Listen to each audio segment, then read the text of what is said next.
Hey folks, quick video here on how to set up your print file of your comic book in Adobe InDesign. It might seem like it's a complicated thing to do. InDesign isn't the most user-friendly piece of software, at least not at the start, but once you kind of know the basics, it's pretty simple on how to get your comic book ready for print. That being a comic that is the right size, the right DPI, so you can send a proper PDF to your printer. So obviously, we're doing this in Adobe InDesign, so all of the details may or may not transfer to other publishing software, and we can get into the other publishing software in a different video. But for now, we're going to be talking about Adobe InDesign and how to make a comic book. So first thing you want to do when you open InDesign is click New File, and that will open your new document setup window. And in here is where we will set our preset details on the right. Standard American comic books are inches because, it's American comics. We select inches and we want to select a specific size. Um, Most Western comics are this size here. It pre-populated because I fill this out all the time. But you'll have to enter this stuff manually. So you want to set your width at 6.625 inches and your height at 10.1875 inches.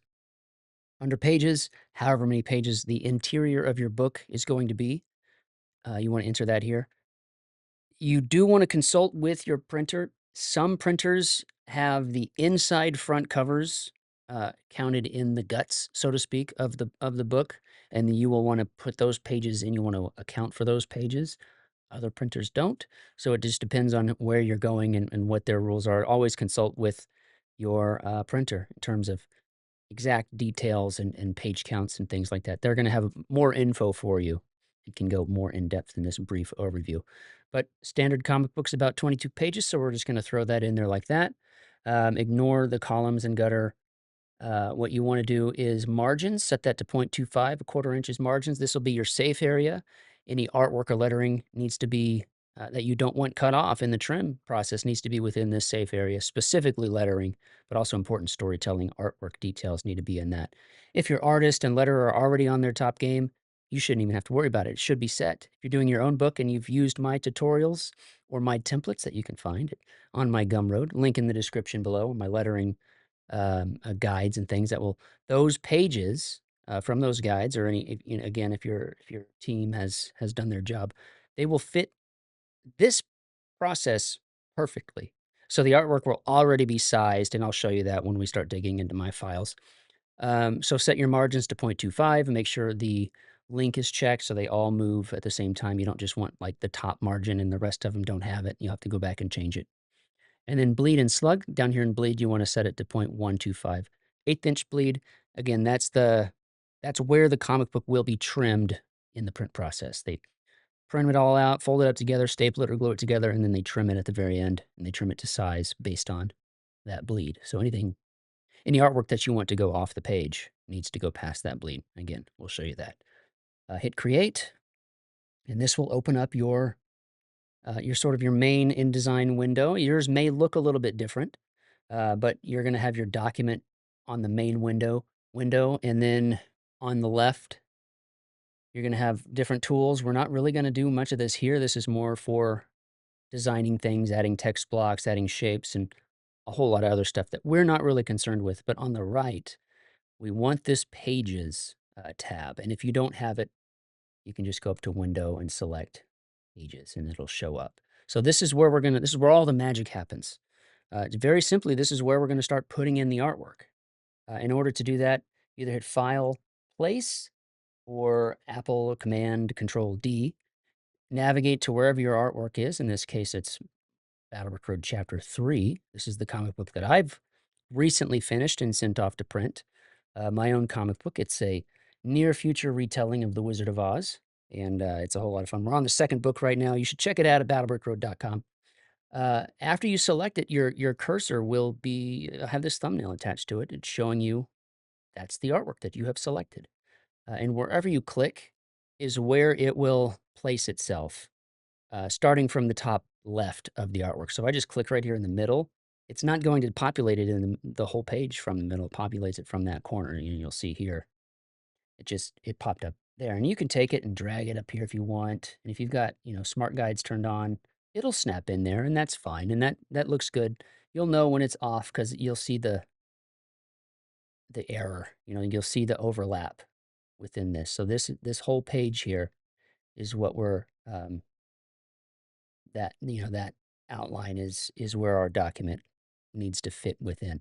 And earlier I talked about the bleed and the safe area. So if you can look here, it's a little hard to see, but there's this purple line on the inside. That is your safe zone. If you'll notice, all the artwork, all the important artwork, the panel borders and all that are within that safe area. All the lettering's within that safe area. And then just outside of that is this gray line, and that gray line is the trim. So that's where the comic book will trim in print. So all your artwork, notice, this panel right here is where I want that full bleed. I want that to be cut off in the print to go all the way to the end of the page. So it goes past the bleed. It's exactly what we want. So we've placed our first page, and we can go over here to the Pages palette, double click on page 2, maybe zoom out a little bit so you can see uh, the full template. And the same thing again, place, file place, or Command or Control D, page 2, and so on and so on. And you're going to do this for every single page, however many pages you got. If you messed up and you're like, oh, wait, I forgot, it's actually 30 pages and not 22. It's very easy to fix on the Pages palette. You can scroll down and just continue to add pages. You just hit the Create New Page, and it will continue to add pages wherever they need to go. So we've got page 3. This is page 4. I'm going to keep placing because I need to get up to a certain page number. In my case, page 8 and 9 are a splash page. And I'm going to show you how we tackle that problem. So page 4, page 5, place it, click in the upper left-hand corner, and InDesign's pretty good at knowing that's what he wanted. So we'll line it up for you. So page 6, and then put that in there. Same thing again, Control or Command D, or File, Place, and you pick your artwork from your menu. And place it. Did I mess up? I may have messed up. So sometimes if you're not paying attention, you will have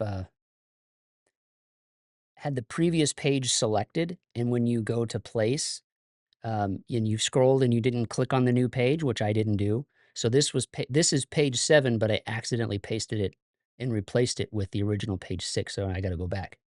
So that's selected. You can see it's highlighted. So Command D, hit page 6 again, and it'll swap it out. That, and scroll down, make sure you deselect, and then select the new page, and it'll be highlighted in blue here on the right. So then do that. Page 7, open, place that. Same thing, deselect so you don't accidentally cause some strife. So page 8 and 9, like I said earlier, are a double page spread. And it's drawn as a double page spread. It was lettered as a double page spread, and that's how it should be. So the artwork, we need to put these two pages together. So in order to do that, you'll want to uncheck a couple of things in the menu. Very simple to get to. So go ahead and highlight page 8 and page 9. You can hold Shift and click to make sure they're both selected. Then right-click on either page and uncheck where it says Allow Document Pages to Shuffle, and then right-click again and uncheck where it says Allow Selected Spreads to Shuffle. So those two, now 8 and 9, have these brackets around them to show that they're different from the rest. Now unselect them and then grab just page 9 and move it up to page 8. Click and drag it up to page 8, and you want to make sure that it actually snaps and you see that bracket that will appear in between them, and the little arrow has the line on the left-hand side. You want to make sure you see that, and that way it will sort of put those two pages up right up against each other, like so. So let me scroll down, and there we go. There's our double page spread.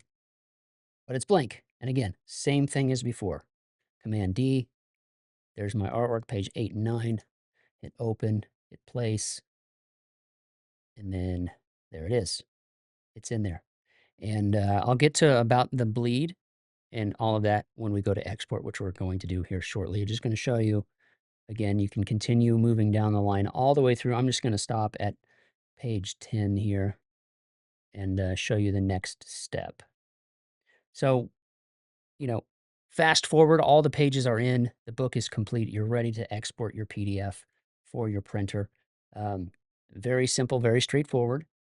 You want to go to File, Export, or Apple E, Command E, Control E, and then select where you want to save it. We'll call this Free Press Video Comic, and hit Save. Oh, before you do that, sorry, you want to make sure Format is set to Adobe PDF Print. So you can export all kinds of different things. You can do export it as JPEGs or low res interactive PDFs, but we're going to print, so we want to do Adobe PDF Print. So hit that, hit Save, and this will open up the export settings uh, menu under Adobe PDF preset. Make sure you select high quality print. I have mine adjusted slightly for my own personal preferences. It's not important for this video, but I do have a slightly modified version. You want to make sure that under the General tab, under the Pages little block area, you have all selected. So when you export it will export every single page that you have in your document. If you wanted to do a specific range, you just click Range and then type in what page range you want, much like when you're trying to print a few pages from a document from your home printer. Just set the range that you want. And then Export as Pages. And this will export every page, every comic book page as its own PDF page, including the double page spread. It will be split. So when you open up the document, you're not going to scroll down, 1, 2, 3, 4, 5, 6, 7. And then when it gets to 8, 9, it's going to be wide like you would read on a digital comic. It's not going to look like that. You're going to have page 9, page 8 as its own page, and page 9 as its own page. And that's how the printer is going to want it. 9 times out of 10, that's how the printer is going to want it. So it might be a little confusing, like, wait a second, I know this is supposed to be double page spread. Why is it 2 pages? That's the way it's meant to be. Also, quick note on double page spreads. It's important to remember that all double page spreads in your standard American comic, if your first page, which is very standard for your first page to start on the right on an odd number, page 1 is an odd, it's always on the right. Open any comic book, you're going to see page 1 on the right. That all double page spreads need to start on an even number so that when the book prints and you get to that page and open it up, you've got a double page spread where the right page, well, the correct page is on the left and the rest of it is on the right. You see the full spread and you don't run into any problems. Because if you don't set them up like this, even if you do and the left-hand side is an odd number, then when it goes to the printer, your double page spread will print incorrectly. The first half of that double page spread will print on the right facing page, and then you turn the page, and then there's the rest of the double page spread. We do not want that to happen. That is a no-go. That's, pre-press 101. Let's get that drilled in. Make sure if you have double page spreads, you set them up to where the right-hand side, the left-hand side, the even number, say it again, the left-hand side, the even number in the page count is where you start any double page spreads. And that said, you have to have 2 pages in between any additional double page spreads. So for instance, in this book that I'm doing in Battlebrick Road, we've got page 8 and 9 as a double page spread. And then we have 2 pages, individual single pages, and then pages, 12 and 13 are, 13 and 14 are also double page spreads. I may have my numbers off. I'm talking a lot, but you can't have a single page in between 2 double page spreads because you'll run into the same problem. So double page spreads start, again, I'm drilling it in there, but double page spreads start on the left, 2 pages in between any of them. 0 to 2 pages in between any of them. Multiples, even numbers. Anyways, I digress. You want to make sure that those are selected. Again, export as pages. Come down here to marks and bleeds and make sure that bleed and slug, use document bleed setting is checked. And that will make sure that the bleed that we showed earlier actually goes to the printer so they trim it off properly. And if you don't do that, I've sent files and they're like, it's not big enough, it doesn't have the bleed. And you just go back in here and re-export, make sure that's checked, and that fixes everything. When that's done, hit export. And if you don't get a pop-up up here in the upper right-hand corner, there's going to be a background tasks window, the little spinning blue circle. That is the uh, that's InDesign, exporting the file as a PDF. And it doesn't take, obviously, the longer, the bigger the book, the longer it's going to take. This one only took about 5 to 10 seconds, but that's done. So now the PDF is in the folder that I had selected earlier. It's all of the parameters that we set. It's single pages. It's, 300 DPI, all of that. It's print quality. Everything's good to go. So you should be able to take that file and send it to your printer. And hopefully, if everything goes smoothly, they'll take it and they'll print it and everything will be good to go. So it's fairly straightforward. Like I said, hopefully this demystifies some of the spookiness that can be Adobe InDesign. Again, there are other programs you can pre-press with. I feel like this is one of the best ones. Um, you can do your pre-press files in Photoshop and Illustrator, and I can make videos on how to do that in the future if you'd like. Let me know in the comments below if you have any questions about this, if you'd like more clarification, or if you have other videos or other topics you want me to cover in this whole how to letter, how to pre-press, how to design, how to get your comic books ready for print, make your own independent comic books. Um, Again, if you want my tutorials, check my Gumroad, link in the description below. Right now we have lettering tutorials and a comic book scheduling planner, which is a really cool thing to look at. There will be more stuff coming in the future, so make sure you like, subscribe, and we'll see you on the next video. Thanks for watching.